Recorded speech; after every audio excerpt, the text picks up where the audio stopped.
Hello guys, welcome all of you. This is lecture number 3 of chapter 10 Mechanical Properties of Fluids. पिछले lectures में हम बात कर चुके हैं प्रेशर एक्सर्टेड बाय फ्लूइड्स के बारे में। हाइड्रोस्टैटिक पढ़ रहे हैं। हमारा लिक्विड रेस्ट पर रहकर क्या क्या फंक्शंस होंगे, उसके क्या क्या फिनोमेनन उससे जुड़े हुए हैं। प्रेशर है, पास्कल्स लॉ था, एप्लीकेशन ऑफ पास्कल्स लॉ जानी थी और कुछ न्यूमेरिकल्स जाने थे हमने पास्कल्स लॉ पर बेस्ड।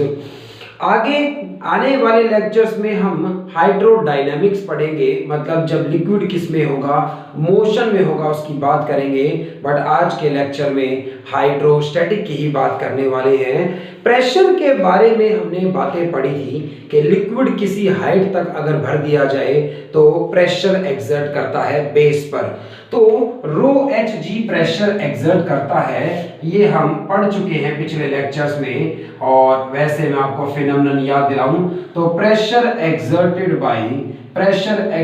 बाय अ लिक्विड, एक लिक्विड कितना प्रेशर एक्सर्ट करता है।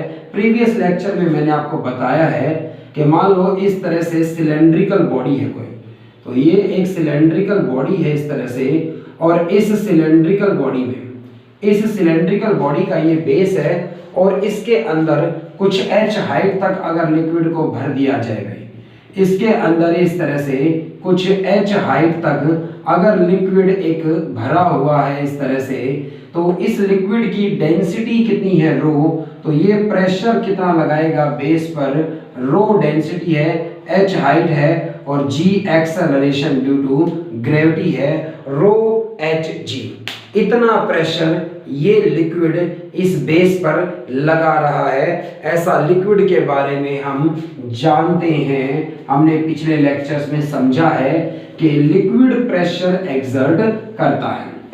अब लिक्विड प्रेशर एक्सर्ट कर रहा है तो गैसेस भी फ्लूइड्स के अंदर आती हैं और प्रेशर एक्सर्ट करती हैं। एटमॉस्फेरिक प्रेशर की बात करने वाले हैं, और एटमॉस्फेरिक प्रेशर का मतलब है जो एटमॉस्फेयर प्रेशर लगा रहा है हमारी अर्थ पर या किसी भी प्लेनेट का एटमॉस्फेयर है। हम अर्थ की बात करें इस तरह से, अर्थ हमारा एक स्फेरिकल प्लेनेट हमने कंसीडर किया इस तरह से, तो इससे ऊपर एटमॉस्फेयर की लेयर्स है इस तरह से। तो एयर यहाँ पर होती है इस तरह से, तो एयर का एक कॉलम बन गया है, मतलब इस तरह से एयर फैली हुई है कुछ डिस्टेंस तक, एक चैम्बर बना हुआ है, भरी हुई है एयर इस तरह से। तो ये एयर का जो वेट होगा, इस एयर का जो वेट होगा, वो वेट हमारी अर्थ पर क्या लगाएगा, फोर्स। और फोर्स पर यूनिट एरिया की बात करी जाए तो वो कहलाता है प्रेशर। तो जो एयर है ये एटमॉस्फेयर है, तो इस एटमॉस्फेयर की अगर बात करें तो ये जो एटमॉस्फेयर है कुछ h हाइट तक है इस तरह से, तो कुछ h हाइट तक एटमॉस्फेयर है। हमारी अर्थ के सरफेस से ऊपर की तरफ जाइए, कुछ h हाइट पर आप पहुंचेंगे तो h हाइट तक एयर ऊपर की तरफ फैली हुई है, तो h हाइट तक एयर ऊपर तक फैली हुई है और उस एयर के कारण प्रेशर लगता है, और उसी प्रेशर को अर्थ के सरफेस पर प्रेशर लगा रही है, अर्थ के सरफेस पर प्रेशर लगा रही है इस तरह से। तो अर्थ के सरफेस पर प्रेशर लगा रही है एयर, और उस प्रेशर को कहेंगे एटमॉस्फेरिक प्रेशर, उस प्रेशर को कहेंगे एटमॉस्फेरिक प्रेशर। तो ये एटमॉस्फेरिक प्रेशर है, और ये एटमॉस्फेरिक प्रेशर की जो वैल्यू है वो लगभग 1.013 इंटू 10⁵ पास्कल के नजदीक है। वेरी करती है प्लेस टू प्लेस भाई, वेरी प्लेस टू प्लेस। आप अगर माउंटेन्स पर जाएंगे तो प्रेशर कम हो जाएगा, आप कहीं डेप्थ में जाएंगे तो प्रेशर ज्यादा हो जाएगा। अर्थ के सरफेस पर कुछ पार्ट्स ऐसे होंगे जो हाइट पर हैं जैसे माउंटेन्स, कुछ पार्ट्स जैसे मैदानी इलाके हैं जो प्लेन्स हैं, प्लेन्स कम लेवल पर, वहां प्रेशर ज्यादा है। और आप अगर माउंटेन्स पर जाते हैं तो आप हाइट पर चले जाएंगे तो आपसे ऊपर जो एयर है वो प्रेशर लगा रही है, तो वो प्रेशर कम होगा क्योंकि ऊपर एयर कम रह जाएगी। तो वेरीज प्लेस टू प्लेस पे जो एटमॉस्फेरिक प्रेशर है वो प्लेस टू प्लेस वेरी करता है सी लेवल पर और 0 डिग्री सेल्सियस टेम्परेचर पर। 0 डिग्री सेल्सियस टेम्परेचर और सी लेवल की बात करूं तो 0 डिग्री सेल्सियस टेम्परेचर पर और सी लेवल पर बात करूं तो ये प्रेशर लगभग 1.013 इंटू 10⁵ पास्कल है और इस प्रेशर को 1 एटमॉस्फेरिक प्रेशर कह देते हैं। इस प्रेशर की वैल्यू 1 एटमॉस्फेरिक प्रेशर के इक्वल कही जा सकती है। 1 atm का मतलब एटमॉस्फेरिक प्रेशर की वैल्यू के इक्वल है। एयर प्रेशर लगा रही है अर्थ पर, हम पर भी लगा रही है, हर एक ऑब्जेक्ट पर एयर प्रेशर लगा रही है क्योंकि एयर हमारे आसपास है तो एयर का कुछ वेट है, वेट के कारण फोर्स है और force per unit area pressure कहलाता है। तो एयर हमारी अर्थ पर प्रेशर एक्सर्ट करती है। कितना प्रेशर लगाएगी? h हाइट तक भरी हुई है एयर, h हाइट तक एयर है, डेंसिटी रो है, तो प्रेशर कितना लगाया? रो एच जी फॉर्मूला होता है।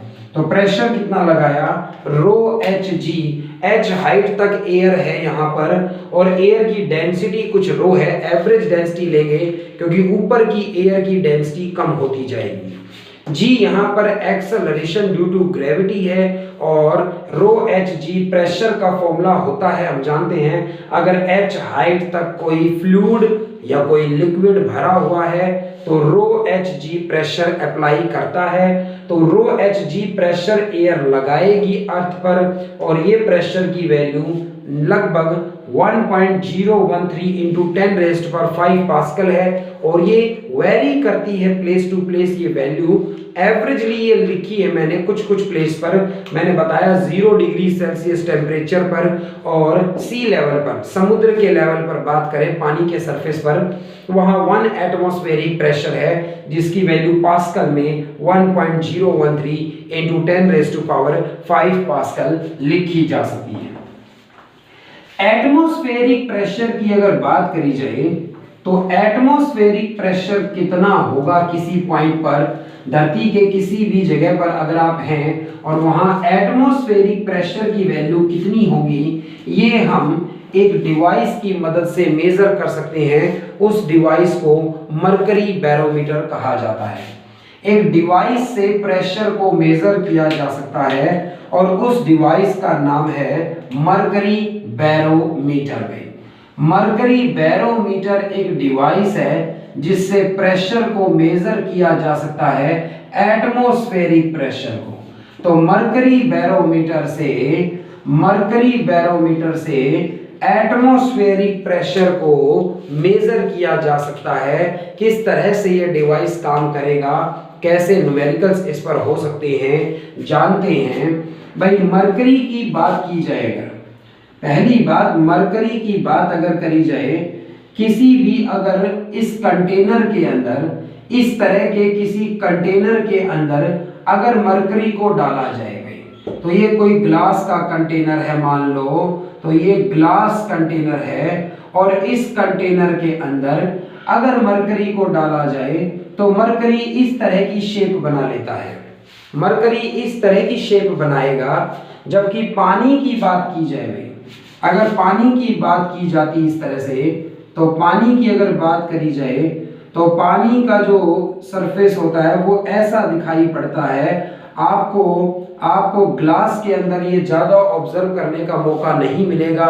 आप केमिस्ट्री लैब की टेस्ट ट्यूब का अगर यूज करेंगे जिसका डायामीटर कम है, इस पेन के लगभग लेंथ ज्यादा है, डायामीटर कम है, तो उस टेस्ट ट्यूब के अंदर देखने पर बहुत क्लियरली आपको ये दिखाई देगा कि उस टेस्ट ट्यूब के अंदर जो पानी आपने भरा है, इस तरह से अगर एक टेस्ट ट्यूब की बात करी जाए, केमिस्ट्री लैब से ये टेस्ट ट्यूब उठा लाए हैं हम, और केमिस्ट्री लैब से ये टेस्ट ट्यूब लाने के बाद इसमें पानी अगर भरा जाए तो इस टेस्ट ट्यूब के अंदर पानी का मेनिस्कस आपको ऐसा देखने को मिलेगा, मतलब पानी की शेप आपको कुछ ऐसी देखने को मिलेगी। तो पानी इसके अंदर भर दिया जाए तो ऐसे कॉनकेव मेनिस्कस बनाएगा, यानी कॉनकेव शेप देखने को मिलेगी बाहर से। और मरकरी किसी कंटेनर में अगर डाला गया है तो इस तरह की कॉन्वेक्स शेप देखने को मिलेगी बाहर से देखने वाले को। क्यों होता है ऐसा, इसी चैप्टर में आगे चलकर जानेंगे। मरकरी ने इस तरह की शेप बना ली है भाई, मरकरी भरा हुआ था इसके अंदर, मरकरी, और जिसका सिंबल Hg है। डेंसिटी मरकरी की, डेंसिटी की बात करें अगर हम, तो मरकरी की जो डेंसिटी है वो 13.6 इंटू 10⁻³ किलोग्राम पर मीटर क्यूब डेंसिटी होती है मरकरी की। अगर बात करें पानी की 1000 किलोग्राम पर मीटर क्यूब होती है, यानी वाटर से 13.6 टाइम्स होती है डेंसिटी मरकरी की। तो मरकरी किसी कंटेनर में, किसी बर्तन में इस तरह से था, मान लो ग्लास का ये कंटेनर है, इस तरह का सरफेस मरकरी बनाता है, पानी इस तरह का बनाता है। तो पानी के बारे में ऐसे ही बता दिया गया है इसमें, साथ में हम मरकरी बैरोमीटर के बारे में पढ़ने वाले हैं वैसे। अब एक टेस्ट ट्यूब है जो खाली है। खाली टेस्ट ट्यूब को क्या किया जाए, अगर खाली टेस्ट ट्यूब है और वैक्यूम होना चाहिए जो कि प्रैक्टिकली बहुत कम हो पाएगा, उसके लिए आप क्या कर सकते हैं, टेस्ट ट्यूब के अंदर गर्म पानी डालिए भाई। गर्म पानी से वेपर्स निकलेंगे, तो वेपर्स निकलने पर क्या होगा, एयर भी बाहर निकल जाएगी। और फिर फिंगर रखकर उस गर्म पानी को भी गिरा दिया जाए तो नियरली मैं ये कहूंगा कि वहां आपने क्या किया है, वैक्यूम क्रिएट करने की कोशिश करी है। इस तरह से वैक्यूम क्रिएट कर दिया जाए अगर इस तरह से, तो उस टेस्ट ट्यूब को, एक तरफ से तो टेस्ट ट्यूब बंद होती है, दूसरी तरफ से एक एंड ओपन था टेस्ट ट्यूब का, बट मैंने फिंगर से उसे बंद कर दिया है, अंदर कुछ भी नहीं है, खाली स्पेस है। इस टेस्ट ट्यूब को मरकरी के अंदर डिप कर और फिर फिंगर को हटा दिया जाएगा। मरकरी के अंदर डिप कर अगर फिंगर को हटा दिया जाए, क्या प्रोसेस देखने को मिलने वाला है आपको, हमें ये देखने को मिलेगा कि इस कंटेनर के अंदर मरकरी को आपने जब इस तरह से रख दिया इस पोजीशन में, तो मरकरी को आपने इस तरह से टेस्ट ट्यूब को मरकरी के अंदर रख दिया है। तो इस यहाँ मरकरी की अगर बात करी जाए भाई, इस मरकरी पर इस वक्त कैसा था, एटमॉस्फेरिक प्रेशर था भाई। इस मरकरी पर एटमॉस्फेरिक प्रेशर था। तो एटमॉस्फेरिक प्रेशर की बात की जाए तो एटमॉस्फेरिक प्रेशर था यहाँ पर, और एटमॉस्फेरिक प्रेशर था और लिक्विड भी प्रेशर लगाता है और दोनों बैलेंस कर रहे थे। तो एटमॉस्फेरिक प्रेशर था, एटमॉस्फेयर एयर के कारण प्रेशर है इस मरकरी पर, उसे एटमॉस्फेरिक प्रेशर कहेंगे।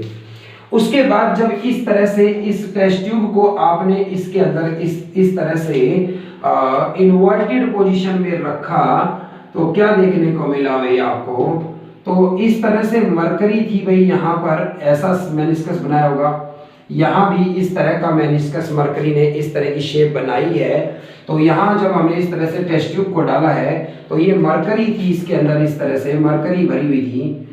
मरकरी में यहाँ इस पॉइंट पर कैसा प्रेशर है, मरकरी में यहाँ इस पॉइंट पर कैसा प्रेशर है, एटमॉस्फेरिक प्रेशर है ए पॉइंट पर। ए पॉइंट की अगर बात करूं तो मरकरी में यहाँ ए पॉइंट पर एटमॉस्फेयर के कारण एक प्रेशर है। मरकरी में यहाँ इस बी पॉइंट की बात करूं दूसरी तरफ, तो यहाँ भी एटमॉस्फेरिक प्रेशर है, एयर के कारण एक प्रेशर है।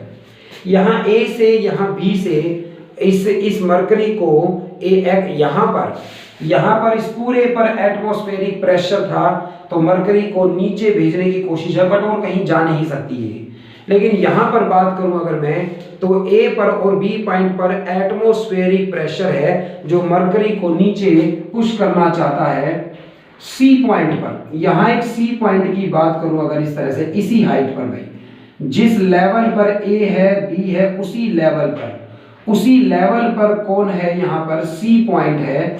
सी पॉइंट पर किसी का कोई प्रेशर नहीं है क्योंकि इस टेस्ट ट्यूब के अंदर कोई एयर नहीं है, तो सी पॉइंट पर कोई एटमॉस्फेरिक प्रेशर नहीं है। लेकिन तीनों एक ही लेवल पर हैं तो तीनों पर प्रेशर सेम होना चाहिए, इक्विलिब्रियम के लिए जरूरी है। तो ए पॉइंट पर प्रेशर है एटमॉस्फेरिक, बी पॉइंट पर एटमॉस्फेरिक प्रेशर है, सी पॉइंट पर कोई प्रेशर नहीं है ऊपर से, क्योंकि ये टेस्ट ट्यूब खाली है, बाहर एयर है, वो इस पर प्रेशर नहीं लगा रही, टेस्ट ट्यूब के अंदर इसकी बात हो रही है। तो जो मरकरी है वो इस कॉलम के अंदर चढ़ने लगेगी ऊपर की तरफ, जो मरकरी है वो इसके अंदर चढ़ जाएगी ऊपर इस तरह से। भाई मरकरी इस टेस्ट ट्यूब के अंदर कुछ हाइट तक चली जाएगी, मरकरी इस टेस्ट ट्यूब के अंदर कुछ हाइट तक चली जाएगी, एच हाइट तक चली जाएगी, एच हाइट तक मरकरी इस कॉलम के अंदर राइज कर जाएगी। क्यों राइज कर गई? क्योंकि अब सी पॉइंट पर प्रेशर है, किसके कारण? इस मरकरी के कारण, जो एच हाइट तक भरी हुई है इस सी पॉइंट से ऊपर। इक्विलिब्रियम बनाने के लिए मरकरी इस टेस्ट ट्यूब के अंदर ऊपर तक राइज कर जाएगी, एच हाइट तक मरकरी राइज करेगी, ताकि ए पॉइंट का प्रेशर, बी पॉइंट का प्रेशर और सी पॉइंट का प्रेशर इक्वल हो जाए। इक्विलिब्रियम तो तभी हो सकता है, लिक्विड रेस्ट पर तभी रह सकता है जब हर पॉइंट पर प्रेशर क्या हो, सेम। कहीं से भी अगर प्रेशर ज्यादा होगा तो लिक्विड मूव करेगा, मोशन में आएगा। तो जब ये टेस्ट ट्यूब इस तरह से इन्वर्ट कर डाली गई यहाँ पर, तो ए पॉइंट का जो प्रेशर है, बी पॉइंट का जो प्रेशर, उतना ही प्रेशर सी पॉइंट पर बनाने के लिए मरकरी ऊपर की तरफ राइज कर जाएगी। या फिर ये मान लीजिए ए और बी से प्रेशर अप्लाई किया जा रहा है मरकरी को पुश करने के लिए, तो मरकरी इस टेस्ट ट्यूब में ऊपर जाएगा, कुछ ऐसी हाइट तक जाएगा कि एक टाइम पर ए का प्रेशर, बी का प्रेशर और सी का प्रेशर इक्वल हो जाए, और अब मरकरी ऊपर जाकर रुक जाएगी, इससे ज्यादा ऊपर नहीं जाएगी और ठहर जाएगी एक जगह पर। तो इन इक्विलिब्रियम, जब इक्विलिब्रियम आ गया है, जब ये मरकरी कुछ एच हाइट पर जाकर रुक गई है, तो इन इक्विलिब्रियम की बात करूं, ए पॉइंट का प्रेशर, बी पॉइंट का प्रेशर और सी पॉइंट का प्रेशर इक्वल होना चाहिए। तीनों पॉइंट्स पर प्रेशर सेम होना चाहिए, लिक्विड इक्विलिब्रियम में तब होगा। ए पॉइंट पर सिर्फ और सिर्फ एटमॉस्फेरिक प्रेशर है, तो ए पॉइंट का प्रेशर एटमॉस्फेरिक प्रेशर के इक्वल है, और सी पॉइंट के प्रेशर की बात करूंगा। ए पॉइंट का प्रेशर, कैपिटल ए मतलब ए पॉइंट का प्रेशर था, अब उसे पी स्मॉल ए लिख दिया मैंने, मतलब एटमॉस्फेरिक प्रेशर लिख दिया। और सी पॉइंट पर जो प्रेशर है, सी पॉइंट पर जो प्रेशर है वो इस एच हाइट तक जो मरकरी इसके ऊपर भरी हुई है इसके कारण है, रो एच जी प्रेशर है सी पॉइंट पर। तो सी पॉइंट पर जो प्रेशर है वो रो एच जी, मतलब इस एच हाइट तक मरकरी के होने के कारण है, कोई एटमॉस्फेरिक प्रेशर नहीं है, क्योंकि अंदर, यहाँ अंदर वैक्यूम क्रिएट हो गया है, वहां वैक्यूम है, तो एटमॉस्फेरिक प्रेशर यहाँ पर जीरो है, कोई प्रेशर नहीं है। एटमॉस्फेयर के कारण एच हाइट तक मरकरी भर गई है, उसके कारण सी पॉइंट पर प्रेशर है जो कि रो एच जी है। तो मरकरी की डेंसिटी हमें पता है 13.6 × 10⁻³ किलोग्राम पर मीटर स्क्वायर। जी की वैल्यू 9.8 या इस प्लेस पर कितनी है, किसी और जगह पे चले जाते हैं तो वहां जी की एक्यूरेट वैल्यू फाइंड आउट कर सकते हैं आप, क्योंकि आपने पढ़ लिया है 8वां चैप्टर ग्रेविटेशन के अंदर, वेरिएशंस पढ़ी है जी की वैल्यू में। जी की एक्यूरेट वैल्यू पता है, डेंसिटी की वैल्यू पता है, हाइट कितनी हाइट तक मरकरी गया है ऊपर, वो हम एक्सपेरिमेंट में देख पाएंगे जब ये एक्सपेरिमेंट करके देखा जाएगा। उस जगह पर, जिस जगह पर ये एक्सपेरिमेंट आप कर रहे हैं, वहां का एटमॉस्फेरिक प्रेशर मेजर किया जा सकता है कि कितनी हाइट तक प्रेशर, कितना प्रेशर है एटमॉस्फेयर के कारण, वो इस फॉर्मूले से यूज किया, क्योंकि इस मरकरी बैरोमीटर ने बताया एच हाइट तक मरकरी राइज करेगा तो एटमॉस्फेरिक प्रेशर रो एच जी होगा। अगर बात करी जाए ऑन सी लेवल की बात करूं, सी लेवल 0 डिग्री सेल्सियस पर, सी लेवल पर और 0 डिग्री सेल्सियस अगर टेम्परेचर है, तो मैंने देखा मरकरी की जो हाइट है वो 76 सेंटीमीटर पाई गई, 76 सेंटीमीटर ऑफ मरकरी। ये भी अब प्रेशर की यूनिट बनेगी पास्कल के और न्यूटन पर मीटर स्क्वायर के अलावा हम ऐसे भी बता सकते हैं किसी जगह पर मरकरी 76 सेंटीमीटर की हाइट पर गई है तो वहां का प्रेशर कितना है 76 सेंटीमीटर ऑफ मरकरी कॉलम। अगर किसी जगह पर प्रेशर ज्यादा होगा इससे तो 76 से भी ज्यादा हाइट पर जाएगी, और प्रेशर किसी जगह पर कम होगा तो 76 से कम हाइट पर रह जाएगी। माउंटेन्स पर 76 से कम हाइट होगी और प्लेन्स में या जहां पर प्रेशर नॉर्मल से ज्यादा है, ज्यादा भी हो सकती है। तो एक ऐसा प्लेस जहां पर मरकरी 76 सेंटीमीटर की हाइट तक राइज करती है, 76 सेंटीमीटर ऑफ मरकरी को मीटर में चेंज करने पर 0.76 सेंटीमीटर 76 मीटर लिखा जा सकता है, 0.76 मीटर। और डेंसिटी मरकरी की 13.6 इंटू 10⁻³ किलोग्राम पर मीटर क्यूब है, और जी की वैल्यू को 9.8 मीटर पर सेकंड स्क्वायर यूज किया जाए तो जहां पर 76 सेंटीमीटर की हाइट है मरकरी की, वहां का एटमॉस्फेरिक प्रेशर रो एच जी फॉर्मूला लगाने पर रो की वैल्यू 13.6 इंटू 10⁻³ पुट करने पर, हाइट 0.76 मीटर पुट करने पर, जी की वैल्यू 9.8 पुट करने पर 1.013 इंटू 10⁵ न्यूटन पर मीटर स्क्वायर कहिए या पास्कल कहिए, या इसी वैल्यू को 1 एटमॉस्फेरिक प्रेशर कहा जाता है।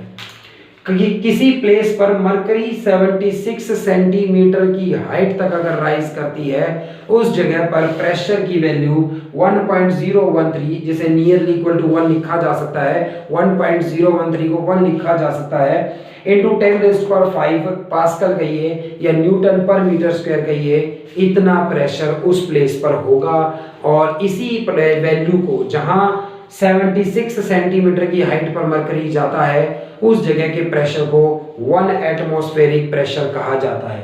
जहां इससे डबल हाइट होगी वहां 2 एटमॉस्फेरिक प्रेशर होगा। तो एटमॉस्फेरिक प्रेशर की टर्म्स में भी लिख सकता हूं, वो भी यूनिट है प्रेशर की। न्यूटन पर मीटर स्क्वायर भी प्रेशर की यूनिट है, पास्कल भी यूनिट है, और भी बहुत सारी यूनिट हैं। बात करी जाए अगर किसकी प्रेशर की यूनिट की, तो और भी बहुत सारी यूनिट है जिसके बारे में अभी मैं बताता हूं। ये मरकरी बैरोमीटर है भाई, काम किस तरह से करेगा, जिस प्लेस पर प्रेशर मेजर करना है वहां ले जाकर रखिए इसे। मरकरी इस टेस्ट ट्यूब के अंदर, इस कैपिलरी बोलते हैं इसे, पर ये क्लोज है एक एंड इसका, तो इस ट्यूब के अंदर, इस क्लोज ट्यूब के अंदर मरकरी कितनी हाइट तक राइज करेगा, उस हाइट से हम प्रेशर की वैल्यू बता सकते हैं। उस हाइट की वैल्यू मेजर कर कर हम प्रेशर की वैल्यू को मेजर कर सकते हैं कि एटमॉस्फेरिक प्रेशर कितना है किसी प्लेस पर, कहीं भी अर्थ की किसी भी जगह पर जाकर हम प्रेशर को मेजर कर सकते हैं। तो अर्थ की किसी भी जगह पर जाकर हम प्रेशर को मेजर कर सकते हैं। प्रेशर मेजर करने का तरीका है ये, मरकरी बैरोमीटर का यूज किया जा सकता है। बहुत सारी यूनिट्स प्रेशर की हो सकती हैं, और एमसीक्यू आपसे जो पूछा जाएगा, एमसीक्यू में बड़े बड़े अच्छे क्वेश्चन यहां से बन पाएंगे यूनिट्स ऑफ प्रेशर में। तो प्रेशर की यूनिट्स की बात की जाए, यूनिट्स ऑफ प्रेशर की बात करी जाए, प्रेशर की यूनिट्स की अगर हम बात करें तो यूनिट्स ऑफ प्रेशर में नंबर 1 नाम आता है, नंबर 1 नाम आता है न्यूटन पर मीटर स्क्वायर का। 1 न्यूटन पर मीटर स्क्वायर को 1 पास्कल के इक्वल लिखा जा सकता है, तो ये प्रेशर की एक यूनिट है। 1 एटमॉस्फेरिक प्रेशर भी प्रेशर की एक यूनिट है। एटमॉस्फेरिक प्रेशर प्रेशर की यूनिट है। 1 एटमॉस्फेरिक प्रेशर 1.013 इंटू 10⁵ न्यूटन पर मीटर स्क्वायर, या 1.013 इंटू 10⁵ पास्कल के इक्वल लिखा जा सकता है, क्योंकि 1 न्यूटन पर मीटर स्क्वायर 1 पास्कल के इक्वल है। एक एटमॉस्फेरिक प्रेशर की वैल्यू इतनी आई थी, इतनी ही वैल्यू इसे पास्कल में लिखा जा सकता है। तो ये प्रेशर की यूनिट है 1 एटमॉस्फेरिक यूनिट जो है। और 76 centimetre of mercury, 76 centimetre of mercury he 1 atmospheric pressure के बराबर है, और 1.013 इंटू 10⁵ पास्कल के इक्वल है। तो 76 से के अलावा कोई हाइट होगी तो कुछ और वैल्यू आएगी, वो 1 एटमॉस्फेरिक के बराबर नहीं होगी। एटमॉस्फेयर की टर्म्स में लिखा जा सकता है उसे बदलकर। तो ये यूनिट्स हैं इस तरह से। एक बार भी प्रेशर की यूनिट है। एक बार के अंदर 10⁵ पास्कल होते हैं। यानी किसी क्वेश्चन में आपको ये कहा जाए कि 1 एटमॉस्फेयर की वैल्यू को पास्कल बार में लिखिए, तो 1 एटमॉस्फेरिक प्रेशर जो होता है वो 1.013 इंटू 10⁵ पास्कल होता है। और उसे 1.013 10⁵ पास्कल तो बराबर है एक बार के, तो 1.013 बार भी इसे लिखा जा सकता है। प्रेशर की बहुत सारी यूनिट्स होने के कारण बहुत सारी रिलेशंस भी बन सकती हैं इस तरह से। पांचवी बात यह है कि टोर भी प्रेशर की यूनिट है, और एक टोर का मतलब 1 मिलीमीटर ऑफ मरकरी। कोई ऐसी जगह जहां पर मरकरी 1 mm की हाइट पर आता है, तो 1 mm की हाइट पर आता है मरकरी, तो वो प्रेशर एक टोर कहा जाएगा। छोटे प्रेशर्स को मेजर करने के लिए छोटी यूनिट्स, बड़े प्रेशर मेजर करने के लिए बड़ी यूनिट्स। 1 mm ऑफ मरकरी को एक टोर कहा जाएगा। तो ऐसे हमसे पूछा जाए कि 1 एटमॉस्फेरिक प्रेशर को टोर में लिखिए, तो 1 एटमॉस्फेरिक प्रेशर तब होता है जब 76 सेंटीमीटर हाइट होती है मरकरी की, यानी मिलीमीटर में 760 मिलीमीटर होती है मरकरी में। 1 सेंटीमीटर में 10 मिलीमीटर होते हैं, तो 10 से मल्टीप्लाई किया 76 सेंटीमीटर को 760 मिलीमीटर लिखा जा सकता है। 1 मिलीमीटर ऑफ मरकरी वाले प्रेशर को एक टोर कहा जाता है। तो 1 एटमॉस्फेरिक प्रेशर में 760 टोर लिखे जा सकते हैं। ये सभी प्रेशर की यूनिट्स हैं बहुत सारी, ये सभी प्रेशर की यूनिट्स हैं भाई, कई सारी यूनिट्स प्रेशर की बन गई हैं। रिलेशंस पूछी जा सकते हैं, ऐसे क्वेश्चन आपसे पूछे जा सकते हैं कि एक यूनिट से दूसरे यूनिट में कन्वर्ट करिए, एक यूनिट से दूसरी यूनिट में कन्वर्ट किया जा सकता है, तो आप उसे कन्वर्ट करेंगे। एक यूनिट से दूसरी यूनिट में कन्वर्ट किया जा सकता है प्रेशर को। बहुत सारी यूनिट्स प्रेशर की आपके सामने हैं। किसी गैसीय सब्सटेंस, एलपीजी गैस किसी सिलेंडर के अंदर भरी गई है अगर मान लो, तो जो एलपीजी गैस भरी गई है किसी सिलेंडर के अंदर, तो वो गैसीय सब्सटेंस क्या एग्जर्ट करेगा? प्रेशर एग्जर्ट करेगा। साइकिल के व्हीकल्स में, किसी भी व्हीकल में टायर्स में हवा भरी गई है, तो वो एयर उसके अंदर जो भरी गई है वो एक प्रेशर एग्जर्ट कर रही है।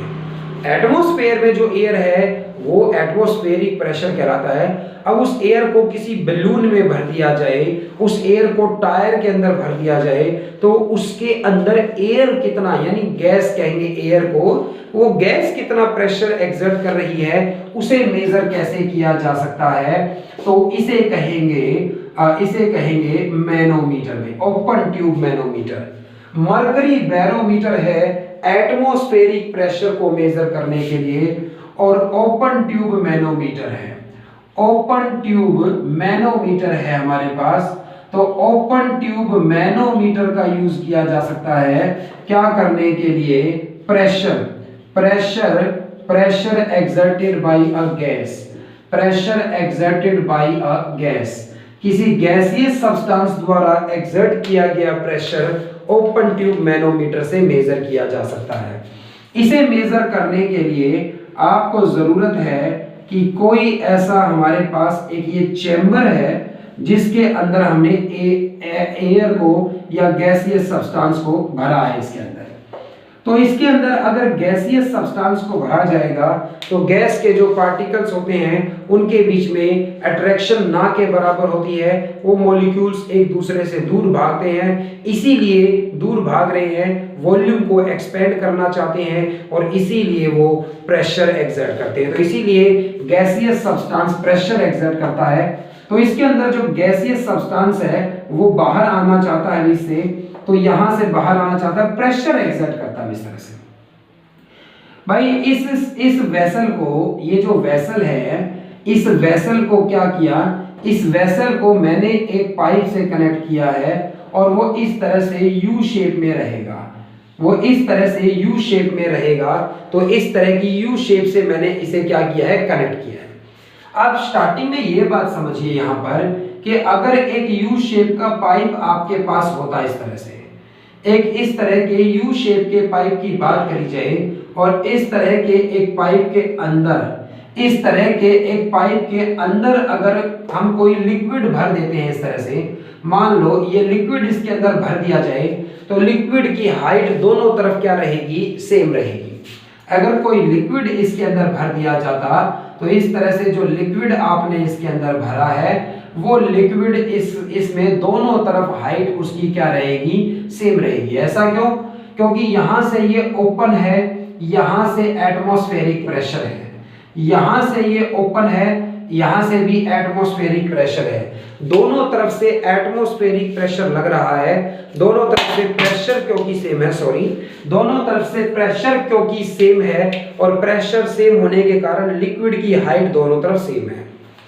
अगर आप एक तरफ से फूंक मारने लगेंगे इसके अंदर तो इस तरह से अगर आप अपने माउथ से प्रेशर एक्सर्ट करेंगे तो यहां से पानी का लेवल नीचे चला जाएगा। तो यहां इस पॉइंट पर, यहां बी पॉइंट पर, यहां ए पॉइंट पर जितना प्रेशर है अभी फिलहाल और बी पॉइंट पर भी उतना ही प्रेशर है, दोनों तरफ सिर्फ एटमॉस्फेरिक प्रेशर है। ए पॉइंट पर भी एयर प्रेशर लगा रही है, बी पॉइंट पर भी एयर प्रेशर लगा रही है, लेवल सेम बना हुआ है। लेकिन ए पॉइंट पर आप ऐसे ऐसे माउथ से प्रेशर लगाएंगे, फूंक मारने लगेंगे तो ए पर प्रेशर ज्यादा हो जाएगा। प्रेशर ज्यादा होने के कारण क्या होगा, ए का लिक्विड नीचे जाएगा। बी पर भी प्रेशर उतना ही बनाने के लिए बी पर जो पानी है वो थोड़ा ऊपर की तरफ राइज कर जाएगा ताकि एयर वाले प्रेशर के साथ साथ ऊपर जब ये लिक्विड जाएगा थोड़ा h हाइट तक तो एयर वाले प्रेशर के साथ साथ रो एच जी हाइट पर चला जाएगा लिक्विड। उस हाइट पर जाने के कारण भी लिक्विड का कुछ न कुछ क्या होगा, प्रेशर होगा। तो हाइट पर जाने के कारण भी लिक्विड प्रेशर एक्सर्ट करेगा। तो उसी बात का यूज कर रहे हैं यहाँ पर कि अगर इस ट्यूब के अंदर सिर्फ लिक्विड होता और दोनों तरफ एटमॉस्फेरिक प्रेशर होता तो दोनों तरफ लेवल इस तरह से सेम रहता।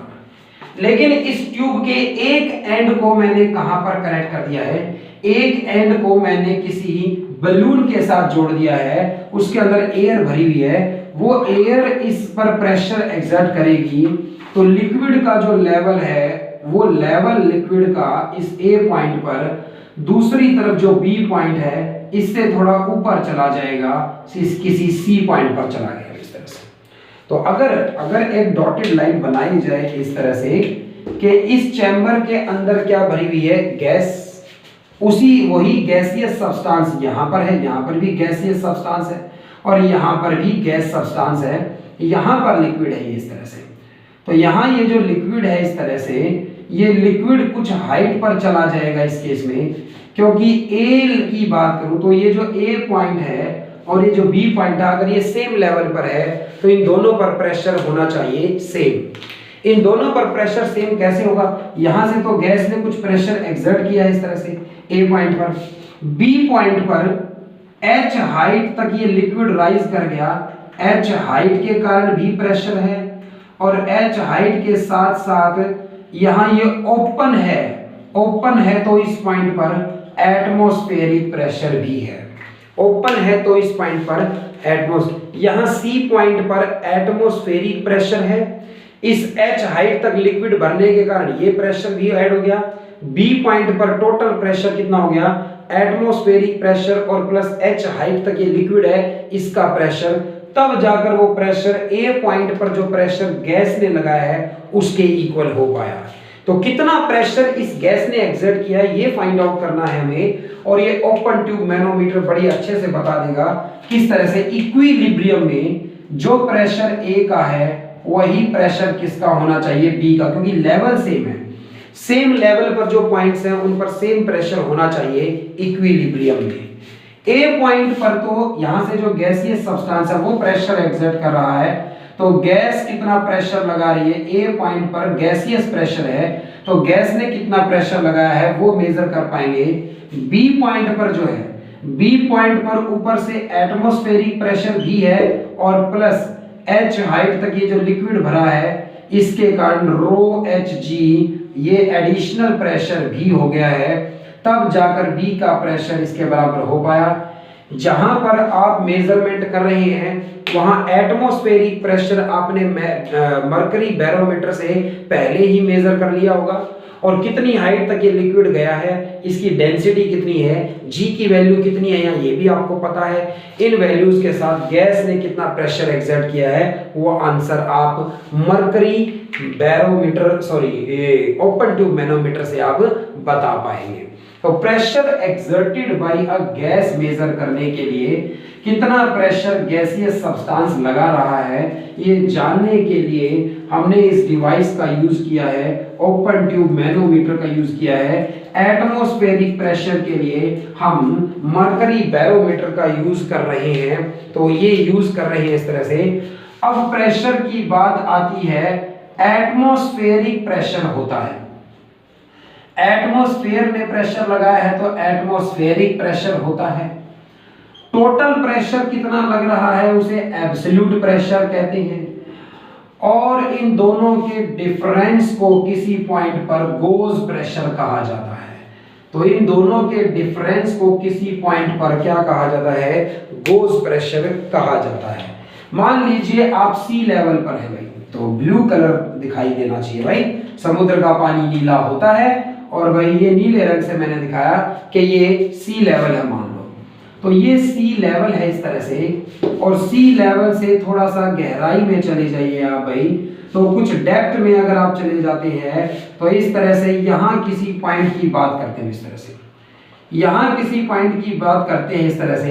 ये जो पॉइंट है इस पॉइंट की डेप्थ कितनी हो गई है, डी या एच में, मतलब आप यहाँ कहीं एक स्विमर है इस तरह से, तो एक डाइवर है समुद्र के अंदर डाइव कर गया है, तो इस डाइवर की ये डाइवर जो है वो एच डेप्थ में चला गया है, या फिर ये कह लीजिए जहां पर ये डाइवर है इस डाइवर से कितनी ऊपर पानी है, एच हाइट तक पानी भरा हुआ है।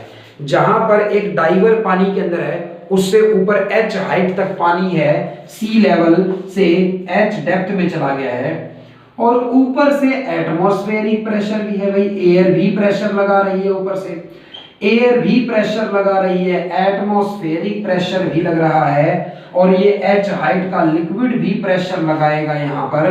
तो इस पॉइंट पर जो टोटल प्रेशर होगा वो कहलाता है पी प्रेशर में, और एटमॉस्फेरिक प्रेशर भी है, और रो एच जी इस लिक्विड ने भी प्रेशर लगाया है। किसी पॉइंट पर टोटल प्रेशर को कहा जाता है, किसी भी पॉइंट पर जो टोटल प्रेशर है ये, इस टोटल प्रेशर को एब्सोल्यूट प्रेशर कहा जाता है। किसी पॉइंट पर टोटल प्रेशर का नाम ही क्या है, एब्सोल्यूट प्रेशर है, और वहां पर एयर के कारण जो लग रहा है वो एटमॉस्फेरिक प्रेशर है, वो एटमॉस्फेरिक प्रेशर है, और इन दोनों का जो डिफरेंस आएगा, यानी इस इक्वेशन में अगर P प्रेशर में से एटमॉस्फेरिक प्रेशर माइनस कर दूं तो रो एच जी के इक्वल है, उसी डिफरेंस को गोज प्रेशर कहा जाता है, उसी डिफरेंस को गोज प्रेशर कहा जाता है। यानी एक इक्वेशन की बात आती है तो absolute pressure is equal to बराबर है atmospheric pressure plus gauge pressure. किसी प्लेस पर टोटल प्रेशर कितना होगा, एटमॉस्फेरिक प्रेशर कितना है प्लस गोज प्रेशर कितना है, is equal to total pressure यानी एब्सोल्यूट प्रेशर के इक्वल कहा जाएगा। पानी के अंदर रहने वाले एक्वेटिक एनिमल्स पर एटमॉस्फेरिक प्रेशर भी लग रहा है, और ये गोज प्रेशर यानी वाटर के कारण भी प्रेशर लग रहा है, यानी उनकी ब्लड कैपिलरीज को ज्यादा प्रेशर की आदत है। तो फिश की बात करूं या दूसरे एनिमल्स जो होते हैं पानी के अंदर, उनके अंदर ब्लड जो प्रेशर लगा रहा है, ब्लड जब फ्लो करता है किसी पाइप के अंदर से, अगर कोई लिक्विड फ्लो करता है तो वॉल्स के ऊपर क्या लगाता है, प्रेशर। तो ब्लड कैपिलरीज पर ब्लड प्रेशर लग रहा है, ब्लड के कारण प्रेशर लग रहा है, उसी को ब्लड प्रेशर कहते हैं। तो ब्लड के कारण जो प्रेशर लग रहा है, तो ब्लड के कारण जो प्रेशर लग रहा है उसे ब्लड प्रेशर कहेंगे। कैपिलरीज पर प्रेशर लगता है तो इस तरह से बर्स्ट करने की कोशिश करती है, पर बाहर से एटमॉस्फेरिक प्रेशर है, एयर प्रेशर, वो इसे बैलेंस कर लेता है। तो हम अपनी बॉडी की बात करें तो हम यहाँ पर रहते हैं, टेरेस्ट्रियल हैं, हम जमीन पर रहते हैं, हम पर एटमॉस्फेरिक प्रेशर है, अंदर से ब्लड के कारण प्रेशर लग रहा है कैपिलरीज पर, तो एटमॉस्फेरिक प्रेशर बाहर से बैलेंस करता है और ब्लड प्रेशर अंदर से बैलेंस कर रहा है, तो इक्विलिब्रियम सा रहता है। जब कभी हम पहाड़ों पर जाएंगे, माउंटेन्स पर जाएंगे, हाइट पर जाएंगे, तो वहां पर जाने पर एयर कम होने लगेगी और एयर कम होने के कारण प्रेशर भी कम होने लगेगा, एयर कम होने के कारण प्रेशर भी कम होने लगेगा।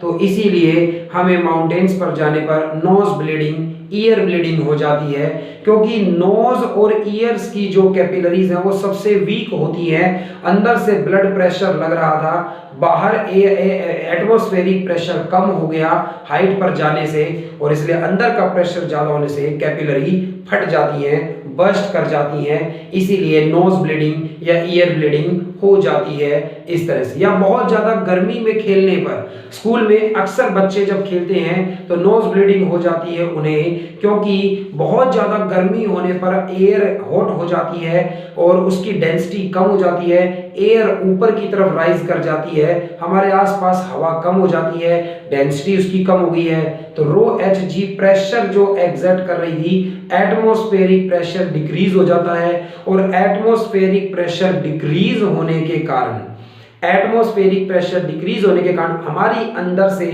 ब्लड प्रेशर जो लग रहा था, तो ब्लड कैपिलरीज फट जाती हैं, पूरे बॉडी की नहीं फटती, इतना डिफरेंस नहीं होता। सबसे वीक कैपिलरीज नोज और ईयर्स की हैं, वो कैपिलरीज फट जाती हैं और इसलिए नोज ब्लीडिंग या ईयर ब्लीडिंग हो जाती है बहुत ज्यादा गर्मी के उस टाइम के अंदर में।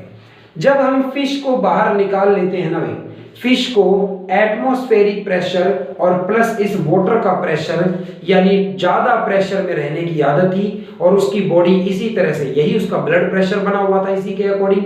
जब हम फिश को पानी से बाहर निकालते हैं तो ये पानी वाला प्रेशर तो हट गया, सिर्फ एटमॉस्फेरिक प्रेशर कम हो गया, यानी उसकी बॉडी पर लगने वाला प्रेशर कम हो गया, ब्लड कैपिलरीज में प्रेशर उतना ही लग रहा है और कैपिलरीज फट जाती हैं। तो ऐसा नहीं होता कि फिश को बाहर निकालते ही वो ऑक्सीजन के कारण डेथ होने लगी उसकी, नहीं, बाहर निकालने पर प्रेशर कम होने के कारण उसकी कैपिलरीज धीरे धीरे, ऐसा नहीं है कि सारी एकदम से फट गई हैं, धीरे धीरे उसकी कैपिलरीज फटने लगती हैं और इसीलिए इंटरनल ब्लीडिंग के कारण ही उसकी डेथ होने लगती है इस तरह से।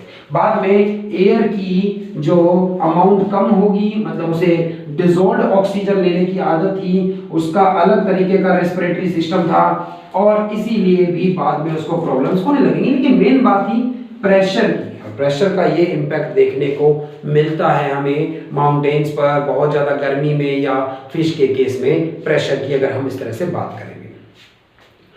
तो इस तरह से प्रेशर की बात हमसे करी गई है। मान लीजिए भाई मैं बात करूं, हमसे ये कहा गया कि एक मरकरी बैरोमीटर, यानी एक ट्यूब है इस तरह से ये, और इस ट्यूब को क्या किया गया है इस तरह से, ये क्लोज है इस तरह से। मैंने एक ट्यूब जो मरकरी बैरोमीटर बना रहे थे ना, सीधी रखने, वर्टिकल रखूंगा, जहां पर वर्टिकल रखता मैं, और मान लो एटमॉस्फेरिक प्रेशर कितना हो 1 एटमॉस्फेयर, तो मरकरी के अंदर हाइट लिक्विड की कितनी होगी, 76 सेंटीमीटर की हाइट तक मरकरी क्या करेगा, राइज करेगा। 76 सेंटीमीटर की हाइट तक मरकरी राइज करेगा। अगर मैं उस ट्यूब को बिल्कुल वर्टिकल रख दूं तो 76 सेंटीमीटर की हाइट तक मरकरी राइज करेगा। एटमॉस्फेरिक प्रेशर अगर कितना है, 1 एटमॉस्फेयर है।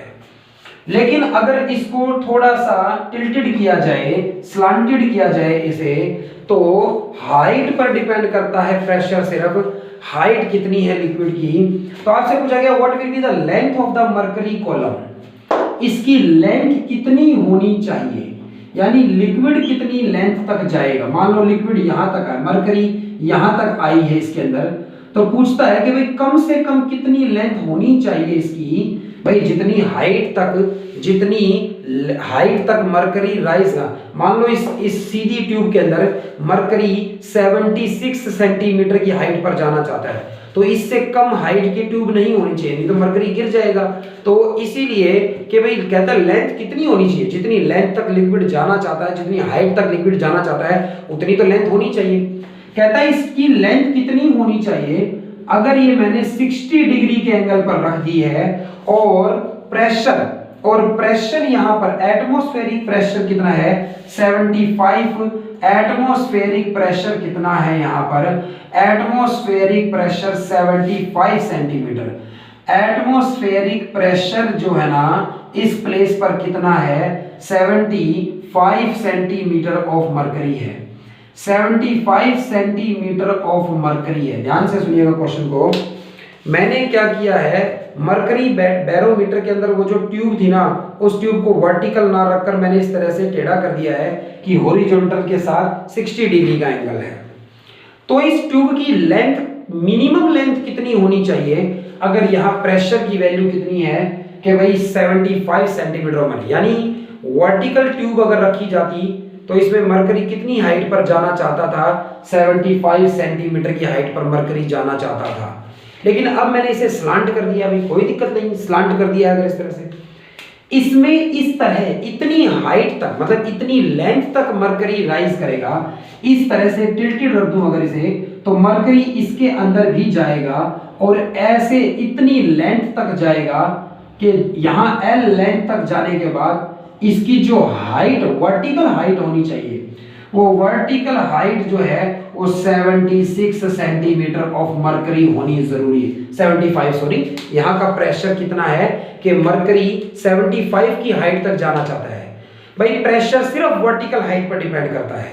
अगर मैंने इस मरकरी बैरोमीटर की इस ट्यूब को टिल्टेड कर दिया है तो इसमें मरकरी इतनी डिस्टेंस तक राइज करेगा, इतने डिस्टेंस तक जाना चाहेगा कि वर्टिकल हाइट इस लिक्विड की कितनी होनी चाहिए, 75 सेंटीमीटर ऑफ मरकरी, यानी मरकरी की हाइट 75 सेंटीमीटर होनी जरूरी है इस प्रेशर पर, जो यहां प्रेशर गिवन है उसके अकॉर्डिंग।